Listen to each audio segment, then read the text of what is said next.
Hi students, today is myself Prashant Kumar Srivastava and today's topic is about application of dimensional analysis. ठीक है, देखो dimensional formula क्या होता है और अब वो तो मैंने आप लोग को पिछले टॉपिक में बताया था। आज के टॉपिक में हम लोग को डिस्कस करना है कि मीन्स डायमेंशनल फार्मूला का मीन्स अप्लाई कैसे किया जाता है, उस पर न्यूमेरिकल्स को कैसे सॉल्व किया जाता है। तो देखिए इसके टोटल 3 अप्लीकेशंस हैं, जिसमें सबसे पहला एप्लीकेशंस आज आप लोग को बतलाया जा रहा है। The method of studying a physical phenomena on the basis of dimension is called dimensional analysis. Following are the 3 main usages of dimensional analysis. पहला है to convert a physical quantity from one system of units to another. दूसरा to check the correctness of a given physical relation. और तीसरा है to derive a relation between different physical quantities. मतलब इसके total 3 applications हैं और dimensional analysis के ज़रिए आपके सिलेबस में, आपके एग्ज़ाम में 3 तरह के क्वेश्चंस आते हैं। पहला ये कि किसी एक सिस्टम ऑफ यूनिट्स को किसी दूसरे सिस्टम ऑफ यूनिट्स में कैसे कन्वर्ट करते हैं। जैसे अगर सपोज मान लीजिए यूनिट्स आपका एसआई सिस्टम में और उसको सीजीएस में कन्वर्ट करना है तो सीजीएस में कन्वर्ट कर सकते हैं, या सीजीएस को एसआई यूनिट में कन्वर्ट कर सकते हैं। दूसरा to check the correctness of a given physical relation. मान लीजिए आपको कोई फार्मूला दिया गया है और बोल दिया जाए कि ये फार्मूला करेक्ट है या इनकरेक्ट है, तो आप डायमेंशनल मेथड से चेक कर सकते हैं कि ये फार्मूला करेक्ट है या इनकरेक्ट है। ठीक है, इस पर भी न्यूमेरिकल्स आता है। तीसरा to derive a relation between different physical quantities.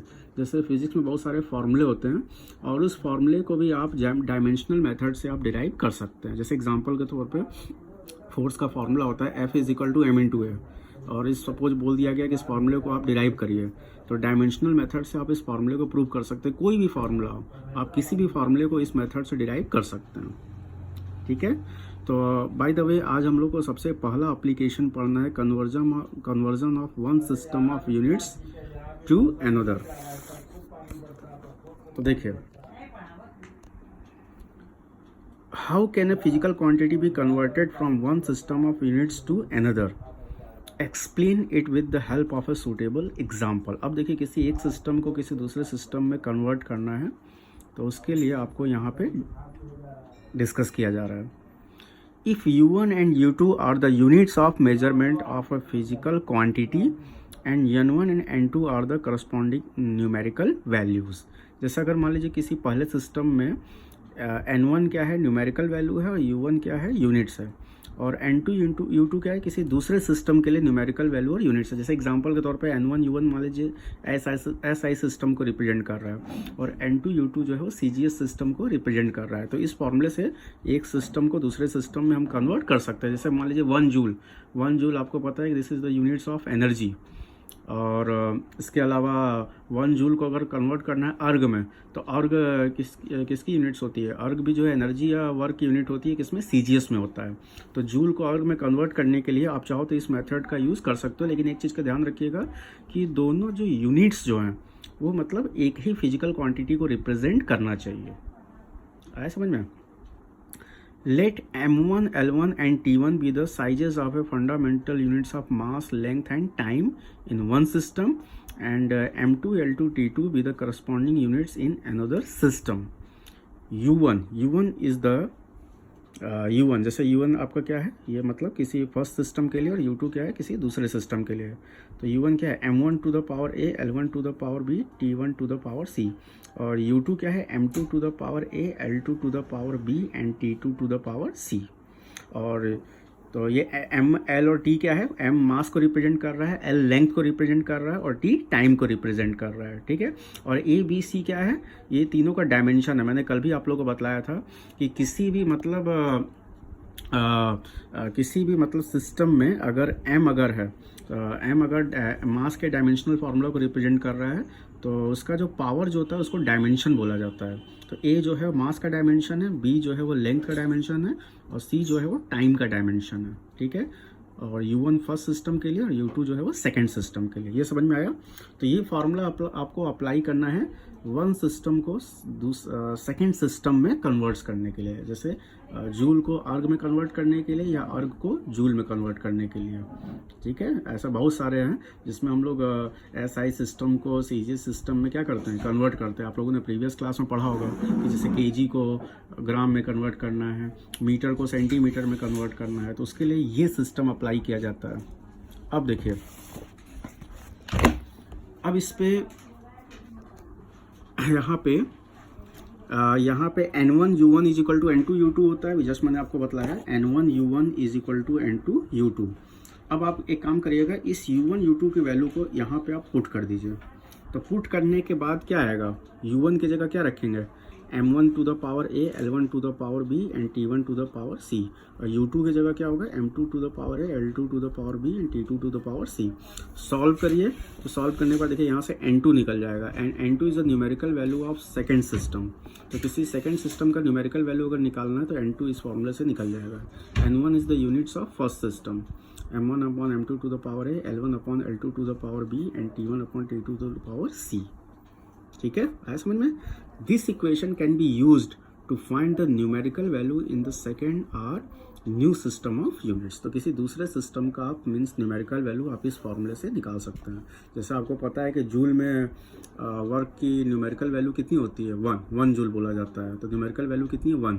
तो उसको अर्ग में अगर कन्वर्ट करना है तो न्यूमेरिकल वैल्यू क्या होगा, चेंज हो जाएगा। तो न्यूमेरिकल वैल्यू N2 निकालने का ये फॉर्मूला है। आया समझ में। अब देखिए, इस पर कुछ हम लोग एग्जाम्पल समझ लेते हैं। जैसे let us convert 1 joule into अर्ग। मान लीजिए 1 जूल को अर्ग में कन्वर्ट करना है, तो 1 जूल आप लोगों ने पढ़ा होगा 10 टू द पावर 7 अर्ग होता है। बट 10 टू द पावर 7 आया कैसे, तो वो चीज़ हम लोग को डिस्कस करना है।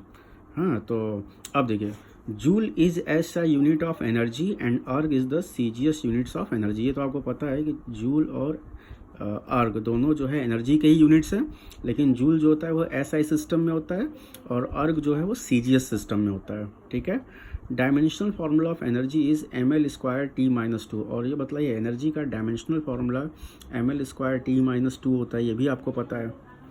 A is equal to 1, B is equal to 2 and C is equal to -2। ठीक है, ये बताइए, ये एनर्जी के जो डायमेंशनल फार्मूला में मास का डायमेंशन क्या है, 1, लेंथ का डायमेंशन क्या है, 2 और टाइम का डायमेंशन क्या है, -2। डायमेंशन पावर को देख करके बताया जाता है। तो A is equal to 1, B is equal to 2 and C is equal to -2। अब देखिए, तो जूल के केस में जूल को एसआई सिस्टम में लिया जा रहा है और अर्ग को सीजीएस सिस्टम में। तो अब देखिए, तो जूल में मान लीजिए आपने मास को एसआई सिस्टम में मास की यूनिट क्या होती है, केजी, और 1 केजी कितना होता है, 1000 ग्राम। और ये बताइए एसआई सिस्टम में लेंथ की यूनिट क्या होती है, मीटर, और मीटर कितना होता है, 100 सेंटीमीटर। और T1 क्या होता है, 1 सेकेंड। टाइम की यूनिट तो हमेशा सेकेंड ही होती है, चाहे सीजीएस हो चाहे एसआई सिस्टम, और टाइम की यूनिट्स हमेशा सेम होती है। अब N1 is equal to 1 joule, N1 is equal to 1 joule जो लिया जा रहा है वो एसआई सिस्टम के लिए लिया जा रहा है, बट अब हमको सीजीएस सिस्टम के लिए N2 निकालना है। तो यही सेम फार्मूला हम लोग अप्लाई करेंगे जो अभी जस्ट अभी हम लोग ऊपर डिस्कस कर रहे थे। N2 is equal to N1, M1 upon M2 to the power A, L1 upon L2 to the power B and T1 upon T2 to the power C। अब वैल्यू पुट कर दीजिए। ये बताइए A, B, C का value तो आप लोग को पता ही है। तो A और B और C के वैल्यू को यहाँ पावर A की जगह क्या रख देंगे, 1, B की जगह क्या रख देंगे, 2, और C की वैल्यू क्या है, -2। तो यहाँ C की जगह -2 रख देंगे। M1 जो है वो SI सिस्टम के लिए, SI सिस्टम के लिए M1 आपको पता है 1000, और M2 कितना है, 1 ग्राम। ये देखिए, सीजीएस सिस्टम के लिए मास को हम लोग किस में लिखते हैं, ग्राम में लिखते हैं, तो यहाँ पे 1 ग्राम ले रहे हैं। L1 किस में लिया जा रहा है, एसआई सिस्टम में। तो एसआई सिस्टम में L1 तुम्हारा क्या है, 1 मीटर, या 1 मीटर की जगह क्या रख देंगे, 100 सेंटीमीटर, और L2 भी आपका क्या है, 1 सेंटीमीटर। ठीक है, तो ध्यान रखिएगा, यहाँ पे हम केजी को ग्राम में और मीटर को सेंटीमीटर में कन्वर्ट करके M1 L1 की जगह पुट किया जा रहा है। T1 की जगह क्या होगा, 1 सेकेंड, T1 देखिए 1 सेकेंड, और T2 की वैल्यू देखो क्या है, 1 सेकेंड है। तो 1 को 1 से डिवाइड करेंगे तो हमेशा 1 ही आएगा। अब देखिए, ये 10 टू द पावर 3 है और ये 10 टू द पावर 2 है। क्यों, 100 को आप 10 टू द पावर 2 भी लिख सकते हो, और 2 इंटू 2 कितना हो जाएगा, 10 टू द पावर 4 हो जाएगा। तो 10 to the power 3 into 10 to the power 4 कितना आएगा, 10 टू द पावर 7 अर्ग। तो मीन्स अर्ग में अगर सपोज मान लीजिए अगर हम अर्ग में अगर कन्वर्ट कर रहे हैं तो न्यूमेरिकल वैल्यू N2 कितना आएगा, 10 टू द पावर 7 अर्ग आएगा। तो मीन्स 1 जूल जो है वो 10 टू द पावर 7 अर्ग के इक्वल है। आया समझ में। तो देखिए ये जो न्यूमेरिकल्स जो आपको बताया गया है ये सबसे फर्स्ट एप्लीकेशंस पे है। फर्स्ट एप्लीकेशन जिसमें किसी एक सिस्टम ऑफ यूनिट्स को किसी दूसरे सिस्टम ऑफ यूनिट्स में कन्वर्ट किया जाता है। जैसे एसआई सिस्टम को अगर मान लीजिए सीजीएस में कन्वर्ट करना है तो न्यूमेरिकल वैल्यू क्या होगा, चेंज हो जाएगा ना। जैसे मैंने अभी आपको एक एग्जांपल बतला दिया कि मान लीजिए 1 जूल है, तो 1 जूल जो होता है this is the units of energy in SI system. और जब आप इसको अर्ग में कन्वर्ट करोगे तो जूल का न्यूमेरिकल वैल्यू क्या होगा, चेंज हो जाएगा। तो उस न्यूमेरिकल वैल्यू को कैलकुलेट करने का ये फार्मूला है। तो आप एसआई सिस्टम और सीजीएस सिस्टम में M1 L1 T1 और सीजीएस सिस्टम के लिए M2 L2 T2 जो भी दिया हुआ है आप उसको पुट कर दीजिए। ठीक है, सीजीएस सिस्टम में तो मास तो हमेशा ग्राम में ही होता है, लेंथ तो हमेशा सेंटीमीटर में ही होगा, तो M2 L2 T2 हमेशा क्या होगा, फिक्स ही रहेगा। ठीक है, आया समझ में? तो कुछ भी नहीं करना है, बहुत ही आसान क्वेश्चन है। इस तरह के और भी 2-3 क्वेश्चन हम आप लोग को डिस्कस कर देंगे या ग्रुप पे डिस्कस कर दिया जाएगा। ग्रुप पे हम आपको क्वेश्चन असाइनमेंट के तौर पे हम भेज देंगे और इस तरह के न्यूमेरिकल्स को आप सॉल्व कीजिएगा, क्योंकि ये सिस्टम को चेंज करने के लिए इस तरह के क्वेश्चंस कभी कभी आप लोगों के कंपटीशन एग्जाम में भी आता है। स्कूल के एग्जाम में तो आएगा ही, एनसीईआरटी में भी इस तरह के क्वेश्चंस एक्सरसाइज में दिए हुए हैं, बट कंपटीशन एग्जाम में भी आता है। तो इसको आप हल्के मत लीजिएगा, ये मत सोचिएगा कि बहुत आसान टॉपिक है। इसको आप लोग केयरफुली अच्छे से पढ़िएगा। ओके, अगर कोई क्वेश्चन अगर होगा तो मेरे व्हाट्सअप नंबर पे आप ज़रूर कांटेक्ट करिएगा। और ये चीज़ मैं बार बार रिपीट कर रहा हूँ कि अगर आपको कोई प्रॉब्लम अगर होता है तो आप मेरे प्रॉपर कांटेक्ट में रहिए, ये बहुत ज़रूरी है। समझ में आना है ना आना तो दूसरी चीज़ है, लेकिन प्रॉपर कांटेक्ट में रहना बहुत ज़रूरी है। आप मेरे कांटेक्ट में रहिए अगर कोई भी अगर डाउट अगर होता है। Okay, thank you.